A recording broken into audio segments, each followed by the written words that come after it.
இது மகிமை நேரம். ஆண்டவராகிய இயேசு கிறிஸ்து நாமத்தினாலே இந்த 5ஆம் நாளுக்காக உங்கள் அனைவரையும் வாழ்த்தி வரவேற்கின்றேன். இந்த 5ஆம் நாளில் கூட இயேசு கிறிஸ்துவின் பிறப்பு நமக்கு எதை கற்றுக் கொடுக்கிறது அல்லது எதை நமக்கு உணர்த்துகிறது தெரியுமா? இயேசுவை மற்றவர்களுக்கு அறிவிப்பது என்பதை குறித்து நமக்கு உணர்த்துகின்றது. பாருங்கள், லூக்கா 2ஆம் அதிகாரம் 17ஆம் வசனத்தில் வாசிக்கின்றோம். பிள்ளையை குறித்து தங்களுக்கு சொல்லப்பட்ட சங்கதியை பிரசித்தம் பண்ணினார்கள் என்று சொல்லி நாம் வாசிக்கின்றோம். இந்த இயேசு பாலகனுடைய பிறப்பானது முதல்ல யாருக்கு சொல்லப்பட்டது? இந்த மேய்ப்பர்களுக்கு தான் கூறப்பட்டது. பாருங்கள், மேய்ப்பர்கள் என்றால் சமுதாயத்தில் ஒரு ஒதுக்கப்பட்ட நிலையிலே காணப்படுகிறவர்கள் இந்த மேய்ப்பர்கள்.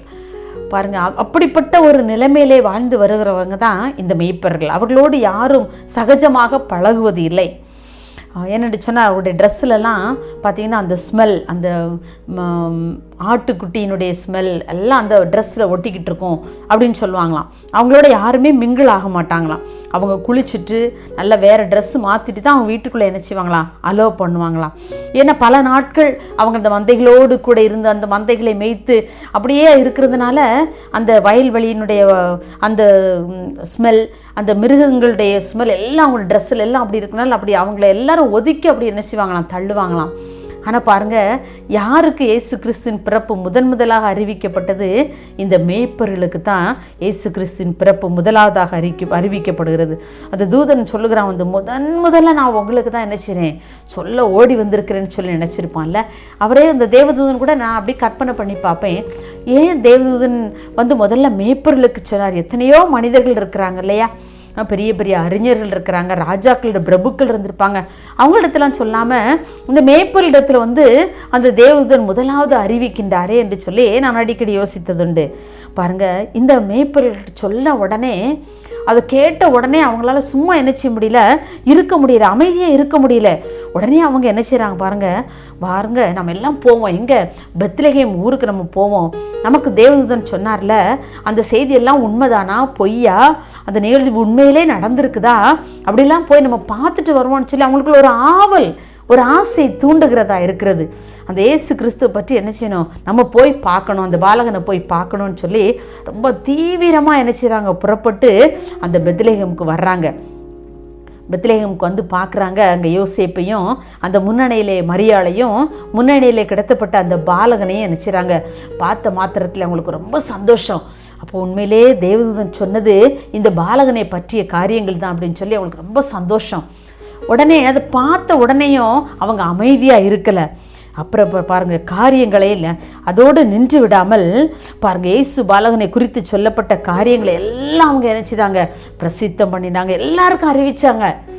பாருங்கள், இப்படி நாங்கள் போனோம், பெத்லகேம் ஊருக்கு போனோம், அங்கே இப்படி சத்திரத்தில் இடம் இல்லாததுனால அந்த யோசேப்பு அந்த மரியாளும் அந்த பாலகனை முன்னணியிலே அப்படியே ஒரு தொட்டியில் அப்படியே வைக்கோல் போர் எல்லாம் போட்டு அதில் தான் நினச்சிருக்காங்க, அந்த பாலகனை கிடத்திருக்கிறாங்க. நாங்கள் அதை பார்த்தோம், அந்த மகிமையுள்ள குழந்தையை நாங்கள் பார்த்தோன்னு சொல்லி அவங்க எல்லாரிடத்துலையும் என்ன செய்கிறாங்க, பிரசித்தம் பண்ணுகிறவர்களாக காணப்பட்டாங்க. அந்த வேத வசனத்தில் வாசிக்கிறோம், தங்களுக்கு சொல்லப்பட்ட சங்கதியை பிரசித்தம் பண்ணினார்கள். எல்லாருக்கும் சொன்னாங்க, பிரசித்தம் பண்ணினார்கள் என்ன, எல்லாருக்கும் டிக்ளேர் பண்ணுறாங்க, எல்லாருக்கும் அறிவிக்கிறாங்க. இன்றைக்கி நம்ம இயேசு பாலகனை பற்றி நல்லா நமக்கு தெரியும்ல, இயேசு பாலகனை பற்றி தெரியும், அவர் வளர்ந்த விதம் தெரியும், அவர் நமக்கு செய்து வருகிற நன்மைகள் என்ன, இந்த உலகத்தில் அவர் வாழ்ந்து இருக்கும்போது என்னென்ன நன்மைகளை மற்றவர்களுக்கு செய்தார், இன்று நம்முடைய வாழ்க்கையில் அவர் எத்தனை அற்புதங்களையும் அடையாளங்களையும் அதிசயங்களையும் அவர் செய்திருக்கிறார், எல்லாம் நமக்கு தெரியும். தெரிஞ்சு நம்ம என்ன செய்கிறோம், அமைதியாக நமக்குள்ளாகவே வச்சுக்கிறோம். இயேசு கிறிஸ்துவின் குடும்பத்துக்கு நன்மை செஞ்சுருக்கார்ல, அது போதும். இயேசு கிறிஸ்துவனுடைய தனிப்பட்ட வாழ்விலே எனக்கு பல அதிசயங்களை செய்திருக்கார்ல, அது போதும் அப்படின்னு சொல்லி நம்ம என்ன செய்கிறோம், வாயை மூடிட்டு அப்படியே இருந்துக்கிறோம். ஆனால் இந்த மேய்ப்பர்களால் அன்றைக்கு அப்படி இருக்க முடியவில்லை. எல்லாவற்றை குறித்து எல்லாருக்கும் அறிவிச்சாங்கன்னு சொல்லி நாம் வாசிக்கிறோமே. இன்றைக்கி நம்ம சிந்தித்து பார்ப்போம். இந்த இயேசு கிறிஸ்துவின் பிறப்பு நமக்கு அதைத்தான் உணர்த்துகின்றது. அன்றைக்கு மேய்ப்பர்கள் தங்களுக்கு சொல்லப்பட்ட அந்த காரியத்தை எல்லாம் பிரசித்தம் பண்ணாங்களே. இன்றைக்கி நம்ம எத்தனையோ காரியங்களை கண்கூடா பார்க்கிறோம், நம்முடைய வாழ்க்கையில அனுபவிக்கிறோம். நம்ம தனிப்பட்ட வாழ்க்கையிலே, குடும்ப வாழ்க்கையிலே, நம் பணிபுரிகிற இடங்களிலே அநேக நன்மைகளை ருசித்து இருக்கிறோம்.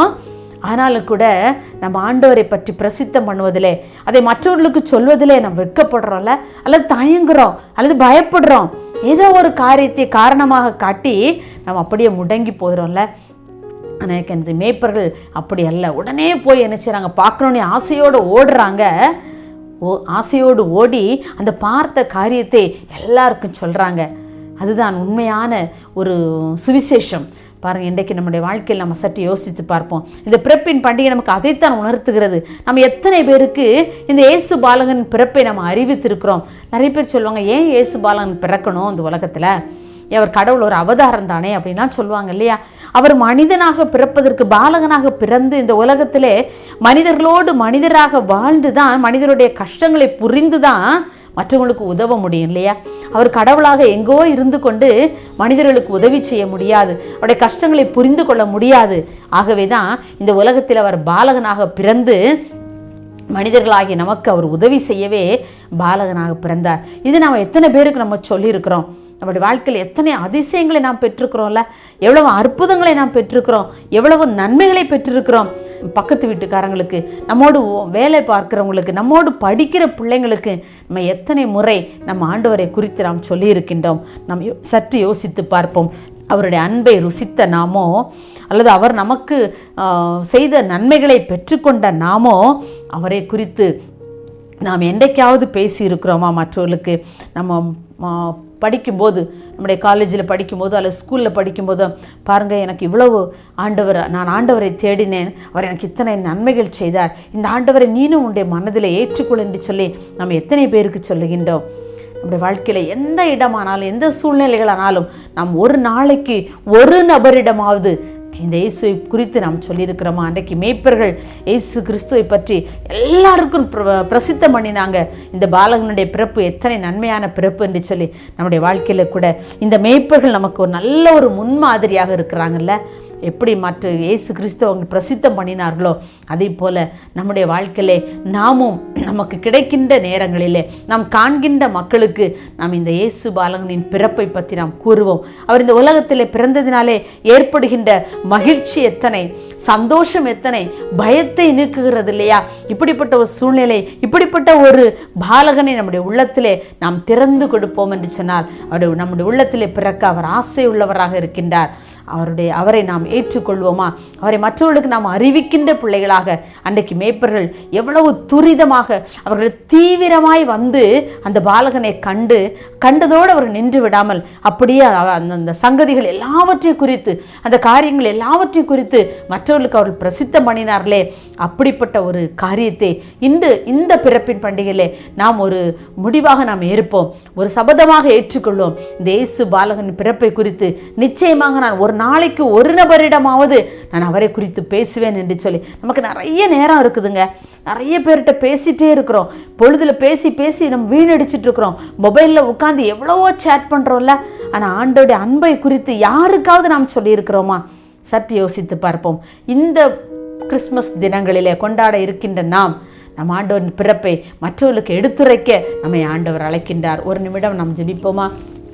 மகா இரக்கம் கிருபை நிறைந்த எங்கள் அன்புலே சாமி, இந்த அருமையான இந்த 5ஆம் நாளின் காலை வேளைக்காக அப்பா உம்மை நாங்கள் நன்றியோடு துதிக்கிறோம், உம்மை நாங்கள் ஸ்தோத்தரிக்கிறோம். ஆண்டவரே உமக்கு நாங்கள் நன்றி செலுத்துகிறோம் ஐயா. ஆண்டவரே இந்த 5ஆம் நாளிலும் கூட உம்முடைய பிறப்பின் மூலமாக நாங்கள் எதை கற்றுக்கொண்டோம்? அன்றைக்கு மேய்ப்பர்கள் உம்மை குறித்து ஆண்டவரை பிரசித்தம் பண்ணினதை நாங்கள் ஆண்டவரை உணர்ந்து கொண்டோம் ஐயா. அதே போல நாங்களும் கூட எங்களுடைய வாழ்க்கையிலே ஆண்டவரே நாங்கள் உம்மை குறித்து அறிவிக்கிற பிள்ளைகளாக, மற்றவர்களுக்கு உம்மை குறித்து சொல்லுகிறவர்களாக காணப்பட கர்த்தர் எங்களுடைய உள்ளத்தில் எங்களோடு கூட நீ பேசினதற்காக உமக்கு நாங்கள் நன்றி செலுத்துகிறோம். உம்மை குறித்து மற்றவர்களுக்கு சொல்லுகிற ஒரு பிள்ளைகளாக, உம்முடைய அன்பை மற்றவர்களுக்கு காண்பிக்கிற பிள்ளைகளாக காணப்பட இந்த ஆண்டவரே பிறப்பின் தினங்கள் எங்களுக்கு ஊன்றுகோலாய் அமைய கர்த்தர் எங்களை பலப்படுத்தும்படியாய் ஜெபிக்கிறோம். உம்முடைய கரத்தில் எங்களை தாழ்த்தி தருகிறோம். இயேசுவின் நாமத்தில் பிதாவே, ஆமென்.